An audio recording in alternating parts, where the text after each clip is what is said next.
As you know today, Chinese are conquering the world with much affordable, reliable, full-equipped vehicles than ever. Chinese image changed with strong nameplates like BYD, Great Wall, and NIO, which brands have fascinating lineup those fits almost all age and lifestyle group.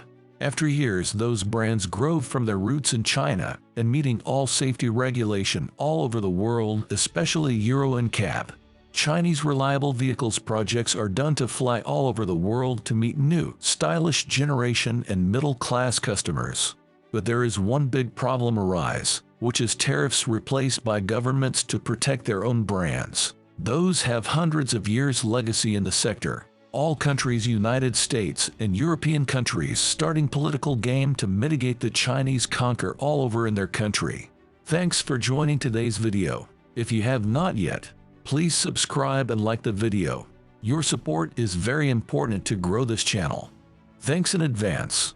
They start to impose tariffs and additional taxes, trying to use media to degrade Chinese brands' image. But the picture is not the same anymore. China is not the same country. Chinese brands are much stronger today. So, any prevention come from any country, they will face much more back. Since China is the big market for all countries to have new opportunity or enlarge their products to reach billions of people, since Europe is shrinking in all aspects. So, any tariffs imposed on Chinese electric vehicle imports to Europe could boomerang against European companies. The European Commission has opened an investigation into Chinese government subsidies and incentives for electric vehicles, following concerns that European automakers could be facing unfair competition. While the issue could be seen as a win for European consumers, a trade war with China set off by tariffs could hurt European industry. Major automakers such as BMW and Mercedes-Benz both export cars to China and have assembly plants there, while Chinese domestic brands source components from Europe-based suppliers, which also have factories there. There is a lot of European technology in Chinese electric vehicles. As Benjamin Krieger said last week in Brussels, at European Association of Automotive Suppliers Innovation Awards event, citing thermal management systems as an example, European suppliers have compelling offerings, and these are to be found in vehicles around the world. The application of tariffs would have an impact on their business. Volkswagen CEO mentioned, Germany could suffer if the European Union puts additional import duties on electric vehicles made in China, with any protectionist move risking retaliation. He added, Germany's economy depends on open markets. We should guarantee a level playing field but not work with subsidies or taxes. The European Commission last month announced a probe into alleged subsidies that the Chinese government has provided to Tesla, BYD, and other local automakers to produce and export battery electric cars. The investigation, which also involves BMW and other Western automakers shipping China-made electric vehicles to the European Union, is expected to last roughly a year and could see Brussels impose additional import duties. Mercedes CEO, whose S-Class is China's top-selling luxury vehicle, last month pushed back against protective measures, saying open markets were key to healthy competition. China has supported local electric vehicle makers with subsidies for vehicle sales and production as well as access to land and cheap loans. Concerns about the impact of affordable, more tech-oriented electric vehicles flooding the European market have grown in recent months, which would hurt especially mass-market car makers like Volkswagen, Stellantis, and Renault. The European Commission looking into this broader topic is a good thing. This suggests that they take competition from other regions seriously, and they see the need for action.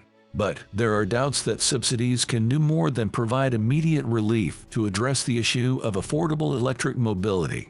The cost of electric vehicles has become a major topic in Europe, with just one automaker, Citroën, prepared to offer an electric vehicle built on the continent at a price below 25,000 euros. A few Chinese companies such as Morris Garage are finding success by undercutting European electric vehicles on price, but there are fears that what is now a trickle could become a flood of imports. BYD, the largest maker of electrified, full electric and plug-in hybrid vehicles, is poised for a major European push. Last year, Chinese brands sold about 100,000 electric vehicles in Europe, while Western brands that build electric vehicles in China, including BMW, Tesla, and Renault, exported even more than that to Europe. A recent study by PwC found that there could be a total of 800,000 Chinese-built cars sold in Europe by 2025, most of which would be full electric. EV demand outstrips supply.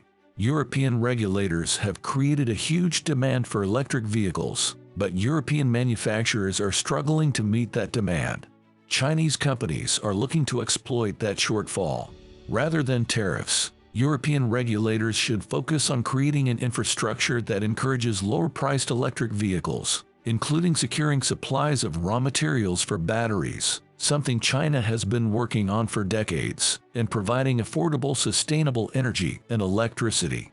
If you are a small, family-owned company, and you are only shipping to European car makers, then your position is pretty clear in favor of tariffs. If you are a multinational with 20 to 30% of sales in China, and somebody puts tariffs in place, there is maybe retaliation, and then you may take a different position. A big European supplier has maybe 30 to 40 plants in China. Doing business there is part of a global approach. As we understood, putting tariffs is not easy for Chinese manufacturers considering today's EV condition capacity in Europe and United States. I will say again, if you lose China, you will lose the game. Thank you for watching today's video. If you enjoyed this video, make sure to like, comment, and subscribe to our channel for more captivating content. Stay tuned for our next exploration into the extraordinary contents.